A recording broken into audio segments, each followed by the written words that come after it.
Olá, pessoal, sejam muito bem-vindos. Denise da Conectarium, prazer ter você aqui para a gente falar sobre essa lua nova de Escorpião, começando hoje, dia 13 do 11 a 20 graus de Escorpião. E esse começando hoje também é um pouco relativo, né? Porque as luas novas meio que tem uma zona que elas se juntam, né? Então, assim, 4 dias antes de começar a lua nova, 5 dias antes, já tem efeitos da próxima lua nova. Então, ela tem a gente está nessa zona de intersecção entre um ciclo e outro, né? O ciclo que a gente teve anterior, com a lua nova em Libra, e agora a lua nova em Escorpião. Então, algumas reflexões que eu queria fazer com vocês, para a gente pensar nesse ciclo que começa. Vamos lá. Lembrando sempre, né, da gente co-criar, a gente é participante daquilo que acontece com a gente, então sempre olha o grau, né, como está 20 graus de Escorpião, onde está caindo esse grau no seu mapa, e a gente acredita, né, que a abordagem que eu gosto é da gente criar junto com o universo, né, a gente tem esse frame, assim, a gente tem o nosso recorte da realidade com base no nosso mapa, que acho que isso é muito bacana do mapa, a gente entender qual é o nosso recorte, né? Imaginar quase como um feed, né, gente? Um feed cósmico, assim.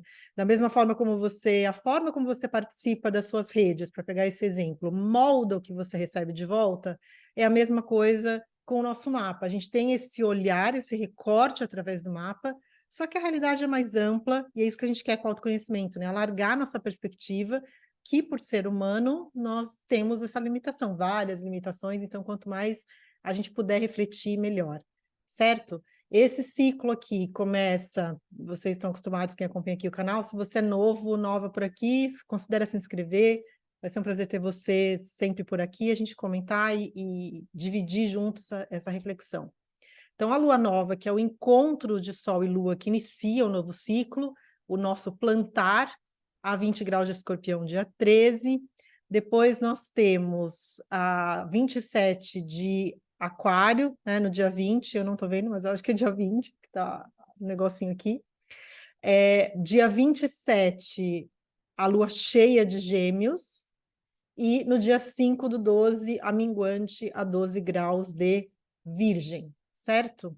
Então, nós temos aqui dois signos fixos iniciando, né? Que tem esse lado de uma certa inflexibilidade do signo fixo, né? Escorpião e Aquário, e depois temos dois mutáveis, que é Gêmeos e Virgem, certo? Vamos falar um pouquinho desse mapa da Lua Nova, que eu já vi que o meu slide está invertido aqui. Deixa eu pular um pouquinho para a gente. Eu quero falar do Escorpião, essa lua e das características, né? O primeiro ponto para a gente falar, sempre numa Lua Nova, como a gente tem os dois luminares no mesmo signo, é tão intenso a gente ter os nossos conteúdos de identidade, que é Sol, e os nossos conteúdos emocionais, ou mais inconscientes, que é a Lua, no mesmo signo, né? Então, as características daquele ciclo estão muito tingidas, né, pelo o que quer dizer aquele signo. Então, primeiro de tudo, a gente tem muitos planetas no elemento água, né? Não é só Sol, Lua e Marte que estão em Escorpião, mas lembrando também Saturno e Netuno estão em Peixes. Então, dá uma configuração planetária de muita água. No mapa tirado para o Brasil, a gente tem uma configuração água-fogo, porque temos o ascendente aqui em Sagitário e o meio do céu em Leão, que são dois signos de fogo. Em linhas gerais, a gente gosta de ver o ciclo mais amplo, né? Quando a gente fala de a posição planetária e os aspectos, ele vale para qualquer parte do mundo. Quando a gente joga as casas para a localidade onde você está, a gente tem essa configuração para o país, para a nação. Isso aqui é essa configuração para o Brasil. Eu queria começar falando de Escorpião, que é o signo da totalidade. Vamos ver um pouquinho as características de Escorpião, para a gente entender um pouco esse ciclo. Nós temos, então, um signo de água regido por Marte e Plutão, e aí a gente vai ver que Marte faz parte preponderante, destacado no mapa da Lua Nova. Então, a gente vê um ciclo também vendo quem está destacado.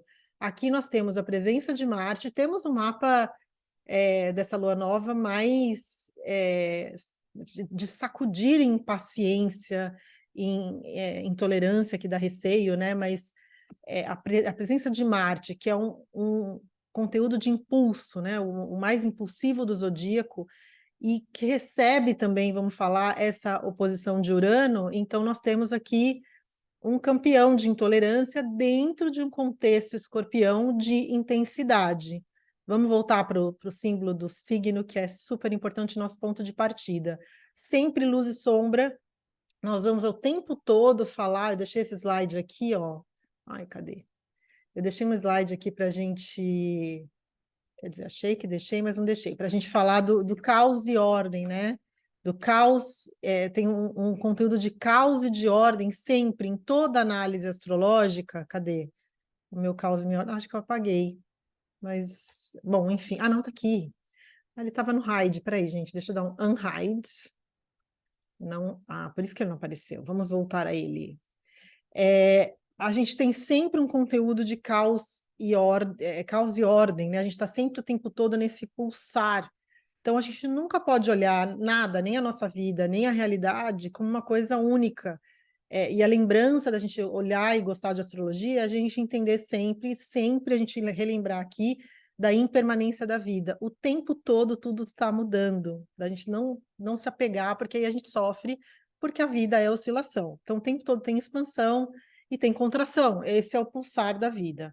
Sempre deixo isso aqui para a gente lembrar que isso é super importante. Então, dentro dessa linha, a gente tem sempre luz e sombra, certo?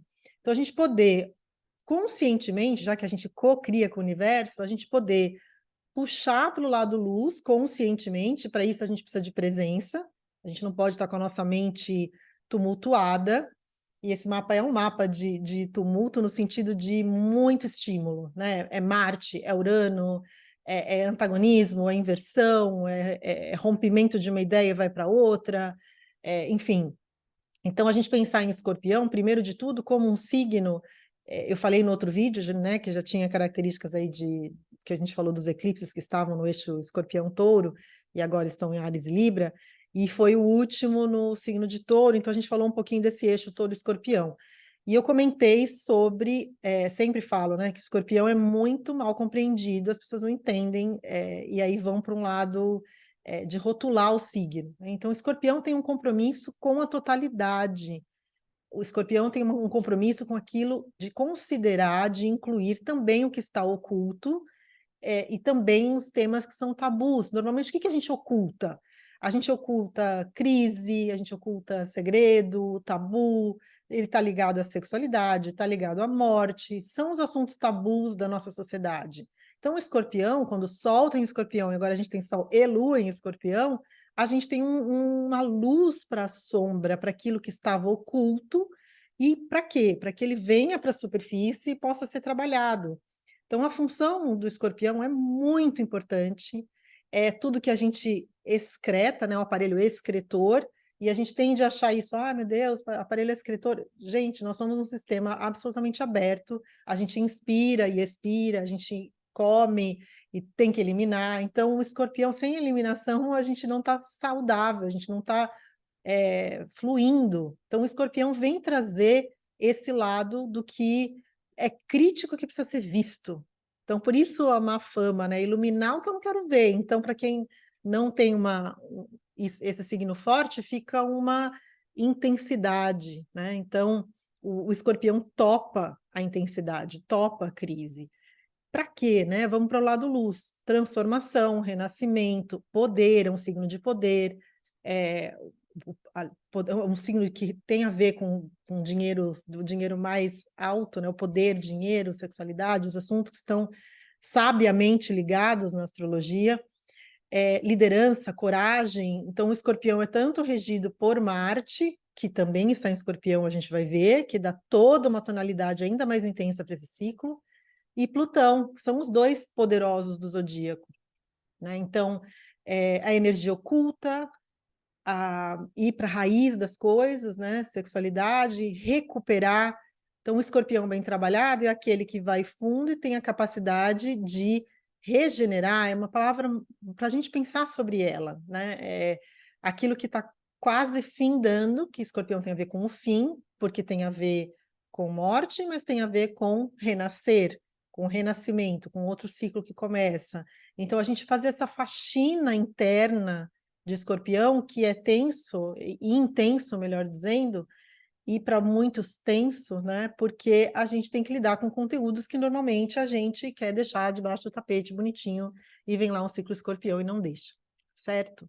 Então, no lado sombra, a gente cuidar dessa profundidade e densidade, a gente não se perder no denso e não seguir esse processo de limpeza, né? Então, controle, o lado mais instintivo, que está super forte pela presença de Marte no mapa da alunação, manipulação, compulsão, rancor, aquele lado mais a vingança famosa do escorpião, né, de ficar ali preso no o perigo, né, de ir para o apego ali e ficar num ciclo repetitivo.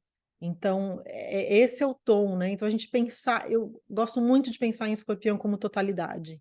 E totalidade inclui o nosso lado B, inclui o que a gente não quer ver, inclui a gente poder olhar a sombra para ser mais inteiro, para a gente não ficar fragmentado. Então, é um ciclo super importante. Olhando esse mapa, a gente olha assim, vamos falar em linhas gerais dos aspectos, né? Então, a presença de Marte aqui nesse ciclo, a gente precisa tomar cuidado, né, com os impulsos, diante do ciclo que a gente está no mundo, né, bastante tenso, é preocupante esse ciclo de escorpião, porque aciona, né, todas essas configurações de tensão, né, e inclusive reforçado pela presença, o destaque de Marte, né, então conflito, agressividade, impulso, falta de paciência, então isso no macro, no nível coletivo e no nível individual, né. Para o Brasil, esse ciclo cai na casa 12, que é a última casa do mapa, uma casa também de fim de ciclo, de conclusões, e uma casa que tem a ver com temas mais complexos, né? Então, tem a ver com a gente entrar em contato com os conteúdos inconscientes, então tem uma dupla jornada inconsciente aqui, e no nível mundano, né, pode dar temas ligados a calamidades ou coisas fora de controle, porque a casa 12 tem a ver com o imponderável, tem a ver com aquilo que a gente não controla, com um baixo livre-arbítrio, né, as circunstâncias que vêm e tomam conta, né? Então tem a ver com tem a ver com segredos, né? Tem a ver com aquilo que se oculta também, a casa 12. E aí a gente tem essa oposição a Urano, que é um planeta de corte, de oscilação, então tem um nível de caos, né? De velocidade de mudança. Então, Urano está aqui associado, eu estava pensando nesse ciclo, e até foi esses eventos mais focados em São Paulo, né? Que eu saiba, que teve esse problema de eletricidade, teve esses problemas cotidianos, né, que Urano está aqui na casa 6, que afetaram muito, né? Então já estava nessa mudança de um mapa para o outro, já acionado esse aspecto, já no céu esse aspecto atuante de um Marte-Urano, que dá um nível de impaciência. Urano tem a ver com tecnologia, aqui na casa 6 com a forma de fazer a rotina funcionar, né? Então, quando a gente falta alguma tecnologia, como eletricidade, aí para fazer as coisas funcionarem, é uma área de saúde, né? Então, esse é um eixo de saúde. Eu fiquei pensando assim coletivamente, né? A gente, o que pode desenrolar, que esse eixo 612 é um eixo que tem a ver com isso, né? Com a parte de saúde pública, com funcionamento em geral ligado ao dia a dia de saúde de um coletivo, né? Que mais? Então, a gente tem um nível aqui de intolerância e de cortes, né? A gente pensar, então, e outro ponto que faz parte aqui de uma quadratura T, que é esse triângulo aqui, nessa flecha, que participa também a Casa 10 do Brasil, que é o meio do céu, né, que tem a ver com figuras de poder, o executivo, liderança, tanto a liderança do país, né, que tem essas tensões, né, então tem uma tensão ligada a Escorpião, que também é poder, uma tensão ligada a Urano que corta, alterna, imprevisível, que descontinua, que tem uma dificuldade de planejamento, tanto no nível de país quanto no nosso nível individual, né? Então, a questão ligada a poder, se você é uma figura, né, que tem poder, ou nós todos, de alguma forma, estamos ligados a algumas figuras de poder, sendo a liderança ou sendo subordinado, a gente tem um ciclo onde não é um ciclo para cutucar a onça com vara curta, e é um ciclo para a gente estar preparado para mudanças de última hora, ou para o planejamento que alterou, né? Então tem esse lado do Urano que vira as coisas, né? Traz uma instabilidade, o repentino. Então isso a gente precisa ficar muito de olho e a gente cuidar da agressividade quando tem Marte junto, né? Então, mesmo cuidado no dia a dia, então as coisas estão mais pontiagudas, né? Quando a gente tem um ciclo de Marte. Marte e Urano também é um ciclo, normalmente na astrologia, associado a acidentes, por conta dessa impaciência, né? Que a gente está muito à frente, então é meio que o corpo não acompanha o quão velozes estão as coisas, né? E ainda com esse tom intenso e profundo e emocional de crise que Escorpião traz. Então a gente está aqui montando a nossa coxa de retalho, né? Então a gente tem um ciclo de intensidade junto com um ciclo de impaciência. Então veja aí na sua vida onde que isso pode se traduzir, né? Olha onde está caindo 21 graus de Escorpião no seu mapa para você entender que área de experiência está mais afetada, que planetas você tem aí, né? O que puxa para o seu individual. Temos também para o mapa do Brasil a presença de Mercúrio, já vou falar as datas, né, desses planetas, dessas funções pessoais que esses planetas têm, que está em Sagitário, então tem um enfoque de notícia, de mídia, a gente já vem falando, tem alguns ciclos que já tem esse enfoque de casa 3, Plutão está aqui, né? Então segue tendo a casa 3 participando do mapa, que é toda essa questão de comunicação, de narrativas, de notícias, esse conteúdo mental, né, muito forte no ciclo, que a gente fala, e aí a presença de Mercúrio, né, traz esse lado mais do que a gente fala, que aí está valendo só o que eu estou falando para Brasil, tá? Porque no Brasil a gente tem o Mercúrio cravado aqui no ascendente, se você está em outra região do mundo, ele pode estar caindo em outro lugar. Então tem essa presença aqui também. O que tem aqui interessante para a gente pensar em termos mais fluidos, né? Temos um trígono, que é um melhor aspecto. Sempre comento, gente, isso, porque é uma hierarquia de técnica de interpretação. A gente precisa começar pelos aspectos mais tensos. E lembrando sempre que tensão é motor. Então, olhem tensão como o que a vida está falando. A vida não fala, ela grita, né? Então, o que a vida está dizendo quando o assunto é tensão? Porque ali a gente está, as quadraturas e oposições falam de um motor de inquietude que nos obriga a transformar. Então, isso é mais forte, isso é mais latente, isso se escuta mais alto.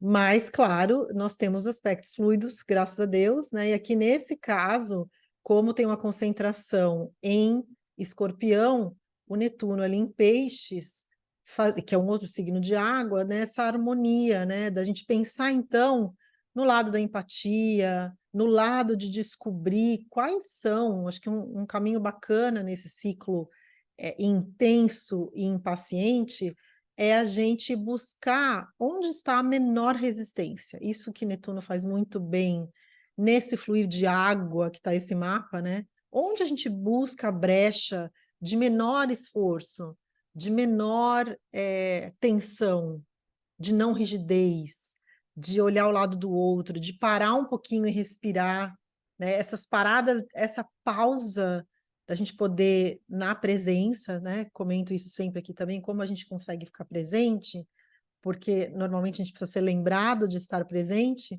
porque a nossa mente vai muito rápido, é natural do ser humano, a gente precisa de alguém lembrando, seja uma meditação, seja um vídeo, um bate-papo, seja um amigo, a gente precisa de alguém, alguém que você, né, é também, às vezes, ligado à religiosidade, não sei, alguém que lembre a gente de estar aqui agora, porque vai muito rápido, né? Então a gente vai muito fluido. Então, se a gente tiver esse tempo, a gente poder se colocar no lugar do outro e poder olhar de uma maneira mais ampla, abre a situação, né? Abre o contexto. Você fica preso ali nessa intensidade do escorpião, você está no embate, você está no, né, ou na fúria, ou raiva, que é Marte, né, uma raiva, um instinto.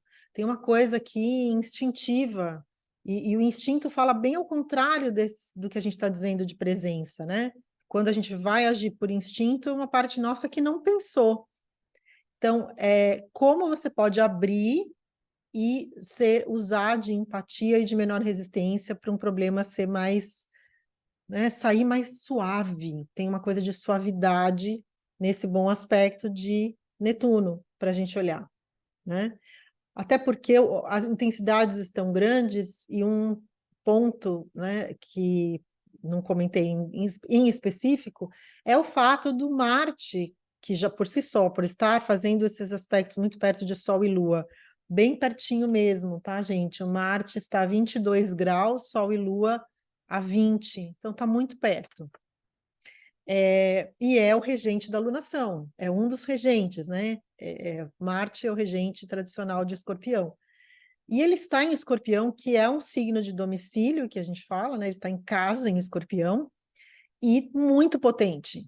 Então, há uma potência para ir fundo, há uma potência estratégica em Escorpião, de ir na surdina e pegar tudo ali, tem uma intensidade, um foco, uma estratégia, até ações de bastidor, né, que também é um outro tema, tanto por Marte estar em Escorpião, quanto por estar na casa 12, essa coisa do oculto, do bastidor, do não falado, do secreto, que passa por chacoalhos, né, com Urano. E Urano tem uma vontade de trazer a realidade, né?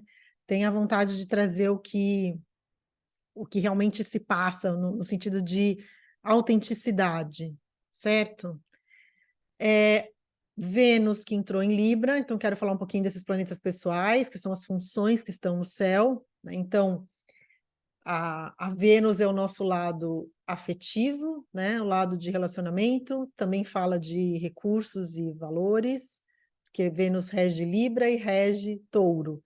Vênus em Libra é lindo, né, gente? Para o lado afetivo, a gente está mais em linha, está mais inclusivo, está mais parando para olhar o outro, que é muito essa coisa do Libra. Libra é um signo que permite que Vênus se espalhe nas relações, porque traz o outro, traz a visão do outro muito intuitivamente, a beleza, a harmonia, a estética, o romance. Vênus está em Libra de 8 de novembro até 4 de dezembro. Aproveita, veja onde tem Libra no seu mapa, porque a passagem de Vênus naquela área de experiência é sempre um facilitador. Vênus é a pequena benéfica, então essa área, de alguma forma, pode estar beneficiada ou facilitada, né? Então, esse é um ponto. Marte e Escorpião falamos no outro vídeo, né, que está desde 12 de outubro até 24 do 11 nessa intensidade de Escorpião. E nós temos o Mercúrio em Sagitário, que entrou recentemente, então, de 10, só para eu ver a data, até 1º de dezembro. De 10 de novembro a 1º de dezembro, o Mercúrio, que é a forma de comunicar, de expressar a linguagem no signo de Sagitário, que é um signo que fala desse abrir, né? O abrir para o conhecimento, o abrir para o estrangeiro, o abrir para além das fronteiras, né? Então, a comunicação que expande, a comunicação e a troca intelectual que leva em conta o conhecimento, a profundidade, a sabedoria, o ir além, né? A busca de conhecimento, né? Acho que conhecimento e sabedoria que Sagitário tanto busca, no sentido de alargar a visão, que eu acho que conversa bem com esse aspecto fluido de alargamento, né? De alargar para poder caber mais e não ficar no embate do instinto, que é o que está mais forte. Então, busque aí, né, as conversas, conversas que te abrem horizonte, que traz um conhecimento novo, que traz, de repente, outras culturas, que você possa aprender. Então, esse período de Mercúrio em Sagitário fala disso, né? Fala dessa expansão mental. É um signo de fogo, um signo apaixonado, né? Então, tem esse entusiasmo com a comunicação, com aquilo que é dito, com aquilo que é ouvido.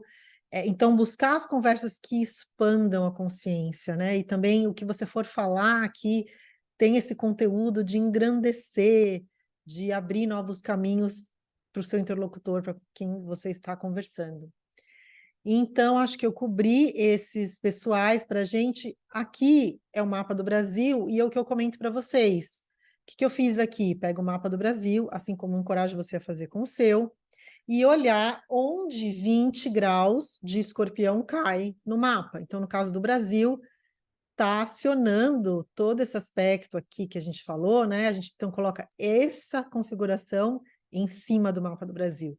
Então, a gente está vivendo aqui um reforço dessa questão de liderança, né, do executivo. A casa 10 aqui é a casa do líder, casa que tem a ver com o poder. Então, esses aspectos tensos estão reforçados em cima do executivo do Brasil, né? Então, esse antagonismo aqui, né, que se vive, quando a gente projeta no mapa do Brasil, a gente tem o Urano passando aqui, né, que já está aqui, aliás, e vivendo essa oposição, né, por trânsito no mapa do Brasil. Né? E a casa 4, onde está Urano, passando por trânsito, ela é a casa também da oposição, né? Porque é a casa do povo, mas é a casa que se opõe à liderança. Então, a gente tem esse Marte, Sol e Lua aqui, trazendo esse lado impulsivo, esse lado arredio de Marte para assuntos ligados ao poder. Certo? Acho que cobri tudo. Então, eu também te vejo lá no Instagram. Considera, se você gosta desse tipo de conteúdo, para a gente conversar mais, considera se inscrever e me fala como isso ressoa para você, onde cai no seu mapa, se ficou alguma dúvida, para a gente continuar esse papo de uma outra maneira. E eu te vejo aqui no próximo vídeo. Até lá, boa lua nova para todo mundo, bom novo ciclo. Até lá.